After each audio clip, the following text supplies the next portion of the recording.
নমস্কার বন্ধুরা, আমার নতুন ব্লগে আপনাদের সবাইকে স্বাগত জানাই। আশা করছি ভালো আছেন সবাই, যে যেখানে আছে। আমরাও খুব ভালো আছি। এখন বাজে 6:45। কালকে সারা রাত ধরে অঝোরে বৃষ্টি হচ্ছে, বোধহয় মিনিটেরও বিরতি ছিল না বৃষ্টিতে।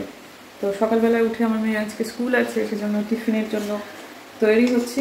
এই যে সকালবেলায়, এই যে আগের দিনে আমি যারা ব্লগ দেখেছেন তারা জানি যে ও স্যান্ডউইচ নিয়ে যাবে বলেছে। আর এই যে দেখছেন এই পুরটা, স্যান্ডউইচের পুরটা, এটার মধ্যে রয়েছে কি বলুন তো, পেঁয়াজ, টমেটো, দুখানা পেঁয়াজ দিয়েছি, টমেটো দিয়েছি আধখানা, সেটাকে মাখনে ভেজেছি সামান্য একটু লবণ দিয়ে। তারপরে যে হলদে হলদে ব্যাপারটা যেটা দেখছেন, সেটা হচ্ছে আগের দিনের রাত্রে এই যে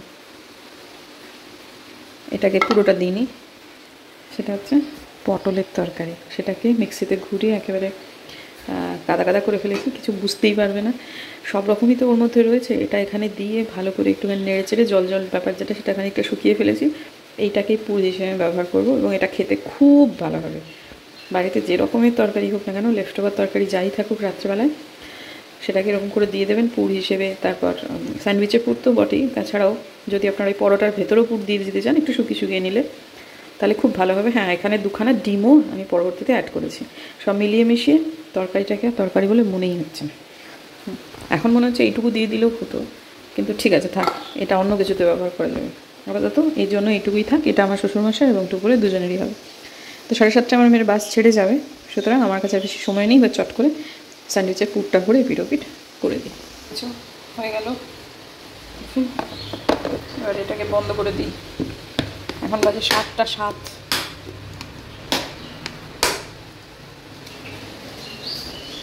হ্যাঁ নে মামায়। আর এইটা হচ্ছে আমার শ্বশুরমশাইয়ের, তার জন্য এখন নিয়ে যাব। টুকুর এখনও বেরোয়নি, কিন্তু বাবা উঠে পড়েছে। ব্রেকফাস্টটা দিয়ে দিলে খুব খুশি হয়ে যাবেন। স্যান্ডউইচ খেতে ভীষণ ভালোবাসে।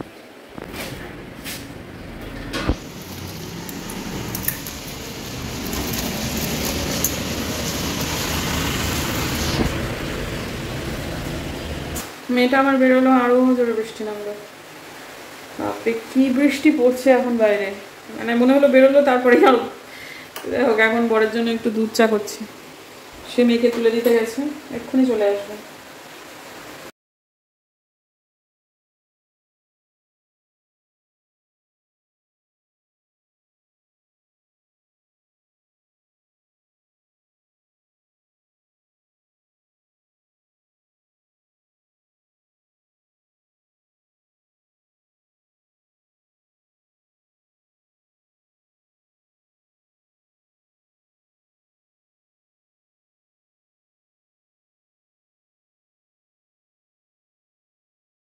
এই চাটি লেবু চা মিনা মাসি এসে বানিয়ে দিল। তো এইটা খেয়ে নিয়ে পরে আমি এখন চানে যাব, কারণ যথেষ্ট ঠান্ডা লাগছে। যত তাড়াতাড়ি পারবো চান করে নেব। আর আমি আজকে মামুনিকে বলে দিয়েছি, নিজেও তো যাবোই না এখন আবহাওয়া পরিবর্তনের সময়।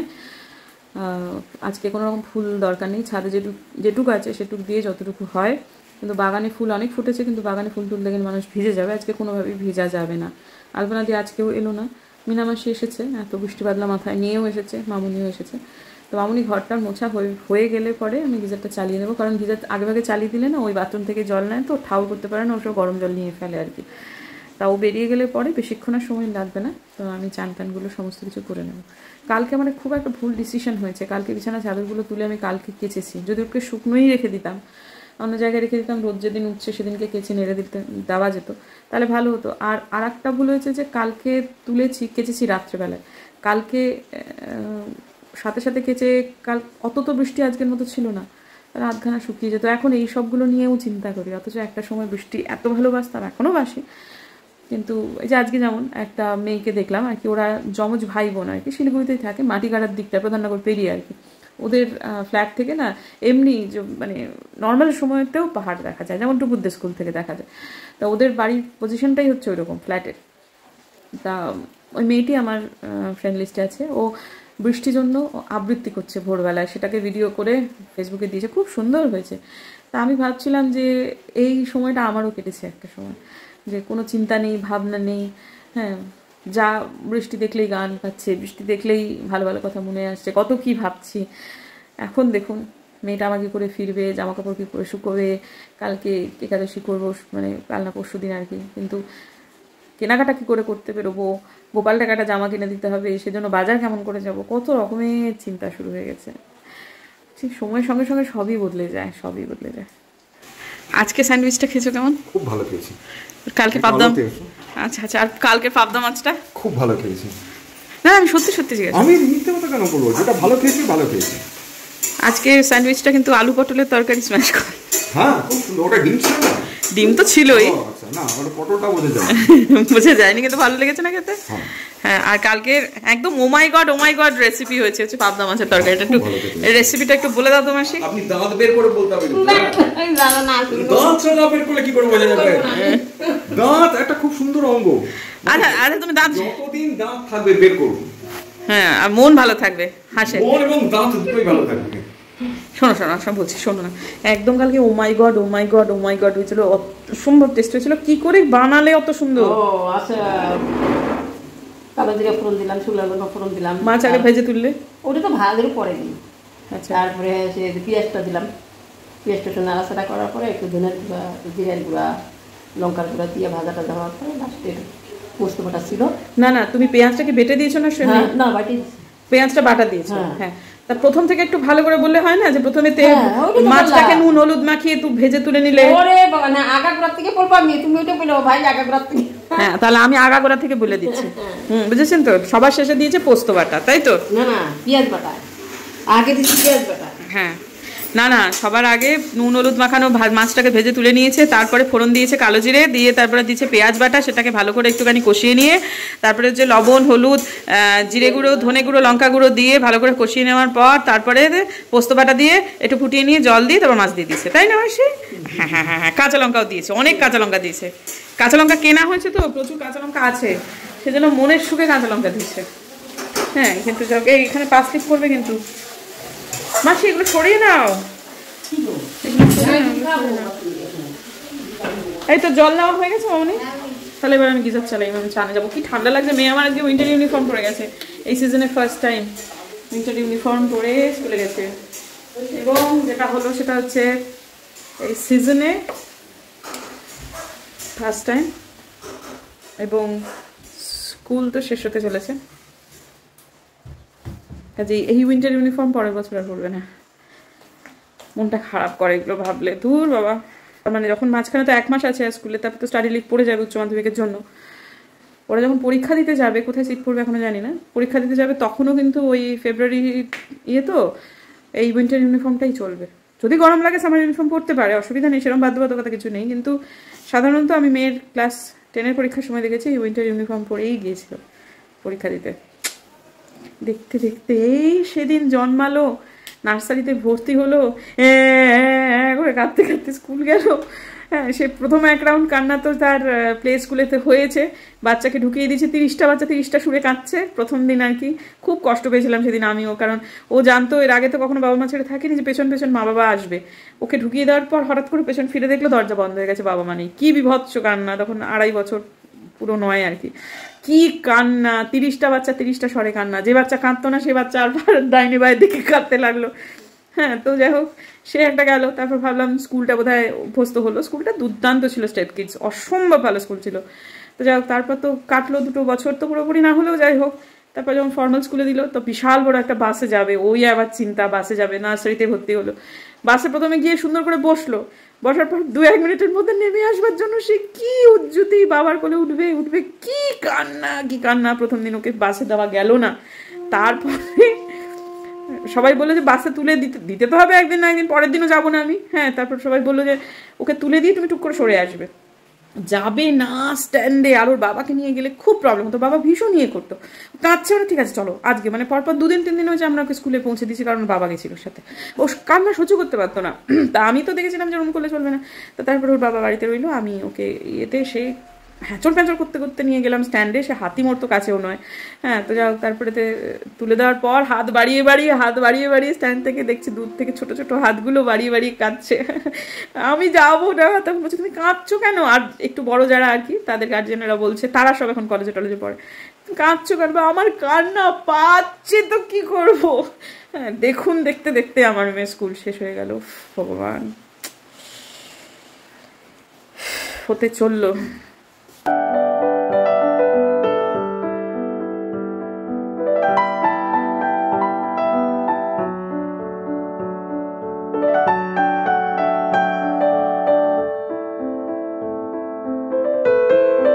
টুকুরদের স্কুলে যাওয়াটা না ক্লাস 12-এর বাচ্চাদের জন্য কম্পালসারি করে দিয়েছিল বিশেষ একটা কারণে, যার ফলেও আজকে স্কুলে গেছে।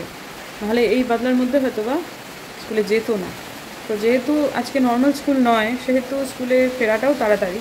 তো ফিরছে না, এদিকে আবার বৃষ্টি আরও বেড়ে গেল আর কি। মাঝখানে একটু ধরেছিল, তা এখন বুম্বাদাকে যেতে চাইছে একবার, আবার নিজেই বলছে থাক দেখি আসে কিনা। ছেড়ে তো দিতেই হবে, কিন্তু দেখা যাক আর কি। আবার চলে যেতেও পারে, নিচে যেভাবে সেজেগুজে গেল আবার স্ট্যান্ডে চলে যেতেও পারে। পুজো তো হয়ে গেল, মেয়ে আমার চলে এসছে, এই মাত্র এলো। তার বাইরের অবস্থা, উফ, সারাদিন ধরে বৃষ্টি। আবার বন্যা চলে আসে মনে হচ্ছে আমার। এই আলোটা জ্বলুক। আর নিচে সব খেলা দেখতে গেল। ওর বাবা যায়নি, ওর বাবা নিচেই ছিল, খেলা দেখার জন্য অপেক্ষা করছিল আর কি। আমি ওপর থেকে ভাবছিলাম হয়তো বা গেছে। তো যাই হোক, এখন আপাতত কি সুন্দর লাগছে। যদি আজকে ফুল দিইনি, ফুল কিন্তু বাগানে প্রচুর ফুটেছে, কিন্তু ভিজে ভিজে কে তুলবে। যেন ছাদে কিছু অপরাজিতা ফুটেছিল, নীল অপরাজিতা, কেবলমাত্র সেটুকু দিয়েই পুজো হলো। কীরকম একটা দিনের বেলায় সন্ধে লেগে গেছে। আজকে একদম পারফেক্ট খিচুড়ি খাওয়ার ওয়েদার, কিন্তু শ্বশুরমশাই পেটে খিচুড়ি সহ্য করতে পারে না। আজকে আপনাদের যদি আসতো আমি ওপরে খিচুড়ি করাতাম, কিন্তু ঠিক আছে, যা হচ্ছে একটাই হোক। বয়স্ক মানুষ, সে যে বৃষ্টি মাথায় নিয়ে এসেছে এই না কত, তাকে আর বেশি খাটিয়ে কাজ নেই। যা আমাদের জন্য আলাদা রান্না, বাবার জন্য আলাদা রান্না, যা হয়েছে একটাই থাক। শুভ সন্ধ্যা বন্ধুরা, কাজের আর শেষ নেই। তো তাও বেরোবো ভাবছিলাম, যে বেরোতে তো হতোই, কিন্তু টুপুর বেরোলো মানে টিউশনে। তারপরেতে আমি একটুখানি শুয়েছিলাম। তারপরে ভেবেছি ওই কতক্ষণ, 1 ঘন্টাখানে একটু শুবো, তো চোখ লাগবে, নাহলে উঠে পড়বো। খানিক্ষণ শুয়ে একটু তন্দ্রার মতো এসেছিলো, তারপরে খুব গরম লাগছে, খুব গরম লাগছে। উঠে না ফ্যানটা ধুয়ে চালিয়ে আবার গায়ে কিন্তু রীতিমতো চাপা টাপা দিয়েই আবার গিয়ে শুলাম। কিছুক্ষণ পরে উঠে ফিল করছি গলায় যন্ত্রণা করছে। কাশির ধমকে তন্দ্রাটা দ্বিতীয়বার ভেঙে গেল, এবং তারপরে ঢোক গিলতে আবার সেই পুরোনো ব্যথা, টাগড়া জ্বালা শুরু করে দিল। আর যে কাজকর্ম করতে গেছে, জল ছাড়া তো কী কাজ হয় বলুন। হাতগুলো একেবারে কেটে যাচ্ছে, এত ঠান্ডা জল। আর বেরোলে মাথায় বৃষ্টির ফোঁটা পড়লে, কারণ অবিশ্রান্ত ধারায় বৃষ্টি হয়েই যাচ্ছে। এটা এখন যদি কোনো ক্রমে গায়েটায় লাগে, আমার একটু মুশকিল হয়ে যাবে। তাই জন্য আমি ঠিক করলাম বেরোবো না। তাছাড়া মার সাথে কথা হলো এক্ষুনি। মা বললো দেখ, পরশু একাদশী, ফল টলগুলো এত তাড়াতাড়ি এনে নর্মাল ফ্রিজে তো রাখা যাবে না, আমাদের তো নিরামিষ ফ্রিজ নেই। তো বলছে যে কালই নিয়ে আসিস বিকেল করে। আর কালকে সন্ধেবেলা থেকে একটা ওই সংযমের ব্যাপার যেটাকে, সেটা শুরু হবে, যেহেতু সেটা চলবে পরশু দিনের পর দিন একবেলা পর্যন্ত। তো এখন ওই দরিদ্রনারায়ণ সেবা করতে হবে, হয় সাধারণত, মানে একদম পারফেক্ট একাদশী করতে গেলে। তো সেটা যদি না পারিস, তাহলে কোনো একটা অর্গানাইজেশনে কিছু টাকা দিয়ে দিস।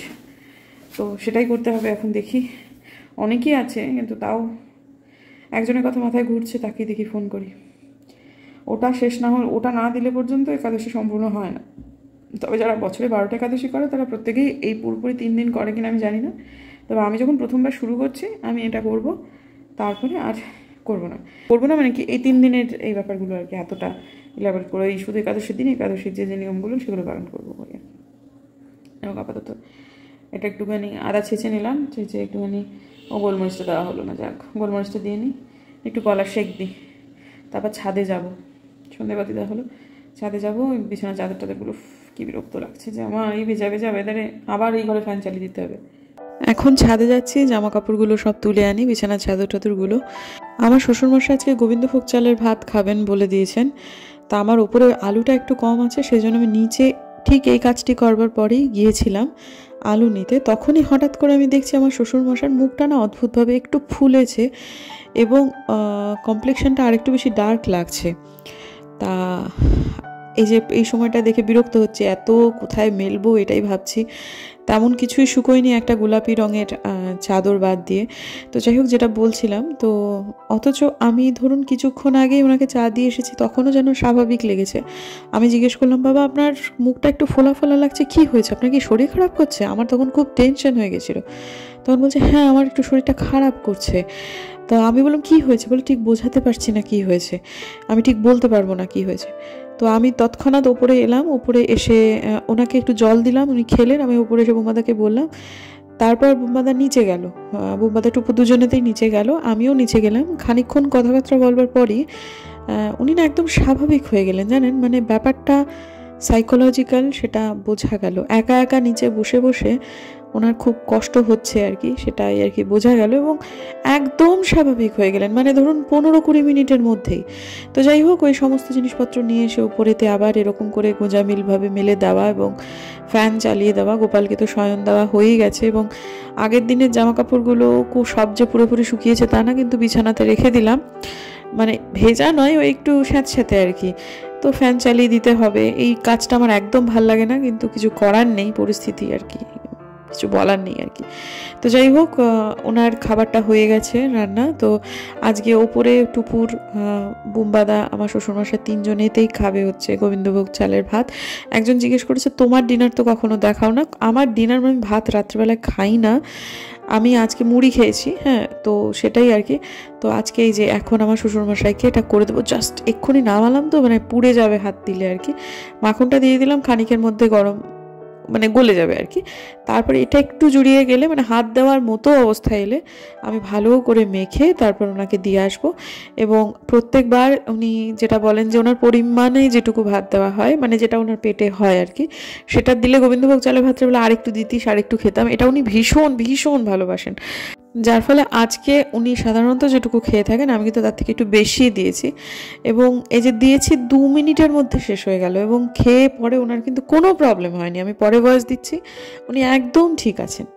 কর্ম সব মিটিয়ে ফেলেছি, শুভ এবারে শরীরটা জুত লাগছে না একদমই, কিন্তু আমার কিছু কালকের কাজ আজকে করে রাখতে হবে, এডিটিং থেকে শুরু করে সমস্তটাই করে রাখতে হবে। আমি এডিটিংটা যেটা করে রাখছি, কিন্তু টাইটেল থাম্বনেল দিতে পারছি না, সেই জন্য মানে ভিডিও আপলোড করতে আমার দেরি হয়ে যাচ্ছে। মানে আমি কোনো কাজই কালকের জন্য ফেলে রাখতে পারবো না, এই এখন পরিস্থিতি। কারণ কালকে পরিস্থিতি কী হবে আমি কিচ্ছু জানি না, কিচ্ছুটি জানি না। আজকে যখন কিছুটা অনুকূলে পরিস্থিতি আছে, চোখ এখনও খুলে রাখতে পারছি, সুতরাং আমি আজকের কাজ আজকেই করে নেব। এটাই, পেটটা খুব ব্যথা করছে, আবার টাকরা জ্বালা হচ্ছে, জানি না কি হবে, কিন্তু আবার ফ্যান না চালালে থাকাও যাচ্ছে না।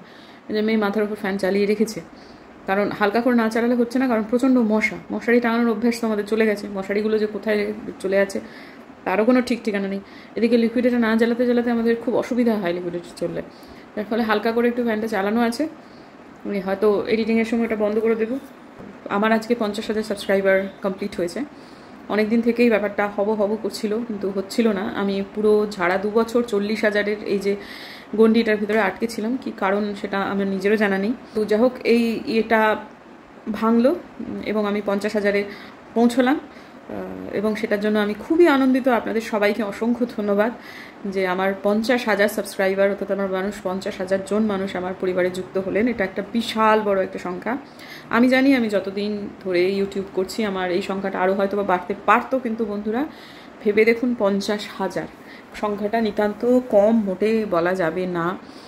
এবং আজকে যদি আমার ভিউজ আপনারা যাই বলুন 4,000 5,000, আগে বেশি হতো, এখন কমে গেছে। স্বাভাবিকভাবেই বহু মানুষই, আমার জীবনযাপন তো একেবারে আকাশচুম্বী কিছু নয়। আমি প্রত্যেকদিন নিত্য নৈমিত্তিক জিনিসপত্রই দেখাই, আমি এমন কিছু সাংঘাতিক কিছু প্রত্যেকদিন দেখাতে আপনাদেরকে পারি না। আমার যেটা জীবন আমি কেবলমাত্র সেইটুকুই আপনাদেরকে দেখাই, জীবন দেখাই, সেটাও অনেক সময় অনেক ক্ষেত্রে অনেকের বিরগভাজন হয়ে থাকি আমি। তো যাই হোক, কিন্তু তারা বিরগভাজন হয়ে ওই উল্টো দিকেই থাকেন বা হয়তো বা এদিক ওদিক থেকে কথা বলেন, কিন্তু তারা বাস্তবে আমার জীবনটা তো বাঁচতে আসেন না। আমার দায়িত্ব, আমার কর্তব্য, আমার করণীয় সব কিছু আমাকেই করতে হয়, সেটাই স্বাভাবিক। এবং আমি আমার দায়িত্ব থেকে জ্ঞানত চ্যুত হই না, হ্যাঁ, এটা আমার স্বভাব। তো এখন কথাটা হচ্ছে যে 50,000 মানুষ, বা যা হোক, আমি যেটা বলছিলাম যে তর্কের ক্ষেত্রে ধরে নিন 5,000 মানুষ যদি আমার ভিডিও প্রত্যেক দিন দেখেন। আচ্ছা, যারা বলেন ভিউজ ডাউন, হ্যাঁ না তা না, আচ্ছা কারোর যদি প্রত্যেক দিন ভিউ হয় তর্কের ক্ষেত্রে যে 200, কেউ ধরুন 200 ভিউ হচ্ছে, বা কেউ একটা ভিডিও দিচ্ছে প্রত্যেক দিন, তার হয়তো বা 80, 90, 100 এরকম, সে খুব মন খারাপ করছে, তার লাইক হয়তো পড়ছে 35টা 36টা। আপনারা এইভাবে ভাবুন যে একসাথে একদিনে আপনাদের ধরুন 100 লোক দেখছে, 100টা লোক যদি একসঙ্গে আপনার বাড়ি চলে আসে, আপনি আপনার বাড়িতে বসবার জায়গা দিতে পারবেন? তাদেরকে আদর আপ্যায়নের সুবন্দোবস্ত করতে পারবেন তৎক্ষণাৎ? যে মানুষ আপনাদেরকে লাইক দিচ্ছেন, সে মানুষ যদি প্রত্যেক দিন ওই লাইকটা ওই রকমভাবে না হয়ে কলিং বেল বাজিয়ে আপনার বাড়িতে বসে বলে টিং টং, আপনি দরজা খুললেন, তোমার ভিডিওটা দেখেছি, ভালো লেগেছে, আপনি বলেন থ্যাংক ইউ, বলে দরজাটা বন্ধ করে দিলেন, আবার এসে বাজালো টিং টং, এরকম করে যদি 40 জন মানুষ আপনার বাড়িতে এসে কলিং বেল বাজায় এবং মুখে বলে যায় যে আপনার ভিডিওটা আমার দারুণ লেগেছে, তাহলে আপনি একটা সময় পর কি বিরক্ত হবেন নাকি? হবেন তো। ওইভাবে ভাবুন যে আমার বাড়িতে 100টা মানুষ আসছে, আমার ভিডিওতে 40টা মানুষ লাইক করছে, এটা কি কম প্রাপ্তি? এরকম করে ভাবতে শুরু করলেন, আস্তে আস্তে দেখবেন ওই 100টা 200 হবে, 200টা 300 হবে, 300টা 400 হবে, হয়ে যাবে। যা পাচ্ছেন সেটার প্রতি কৃতজ্ঞ থাকলে গ্রোথ আসবেই, কোনো না কোনোভাবে ঠিক হবেই। তবে কনসিস্টেন্ট থাকতে হবে এবং কন্টেন্ট ভালো দিতে হবে। নিজস্বতা কিছু তো দরকার, না হলে লোকে দেখবে কেন এত মানুষের ভিড়ে। তো যাই হোক বন্ধুরা, আপাতত আমার 50,000 সাবস্ক্রাইবার কমপ্লিট হয়েছে, এটা একটা মস্ত বড় ব্যাপার বটে। আজকের ডেটে দাঁড়িয়ে কিছুই করতে পারলাম না, দেখি কালকে কিছু করা যায় কি না, কালকে করতে পারি না পারি। এবারে নভেম্বর পড়ার আগে আমার কালকে থেকে তো সংযম শুরু হবে, ওটাই হয়তো বা আমার ঈশ্বরের কাছে থ্যাংক ইউ বলা, যে ঠাকুর সবার আগে তো তাকেই ধন্যবাদ দিতে হবে, সে চালাচ্ছে তাই তো চলছি। এখন সেটাই হয়তো বা আমার স্পেশাল হবে, 50,000 স্পেশাল। আমি প্রথম জীবনে একাদশী করব 50,000 স্পেশাল উপলক্ষে, সেটা প্ল্যান ছিল না কিন্তু হয়ে গেল বাস্তবে। তো যাই হোক, একটা জগদ্ধাত্রীর মুখও দেখেছি, সরি এটা বলা ভুল, তবে ওই আর কি দেখতে পেলাম। কালকে যদি থাকে একটা দুটো দেখি, চেষ্টা করতেও পারি নাও পারি, কিছুই বলতে পারি না কাল কী হবে। তবে আজকের দিনটা এই মুহূর্তে আমার কাছে আছে, আমি এখন ভিডিও এডিট করে নেব এবং সবটুকু করে রাখবো। আপাতত আপনাদেরকে অনেক কৃতজ্ঞতা, আমার 50,000 সাবস্ক্রাইবার পূর্ণ হয়েছে, সেটা আপনাদেরই জন্য। এবং আমার পাশে এরকমভাবেই থাকবেন আশা করছি, আপনাদের হাত ধরে, আপনাদের সুপরামর্শে এবং আপনাদের সৎ সঙ্গে আমি আমার চ্যানেলটাকে আরও অনেক এগিয়ে নিয়ে যেতে পারবো। দেখা হচ্ছে বরং কালকে একটা নতুন ব্লগে। যদি আমার ভিডিও ভালো লাগে সাবস্ক্রাইব করবেন বন্ধুরা। দেখা হচ্ছে কাল, ততক্ষণের জন্য।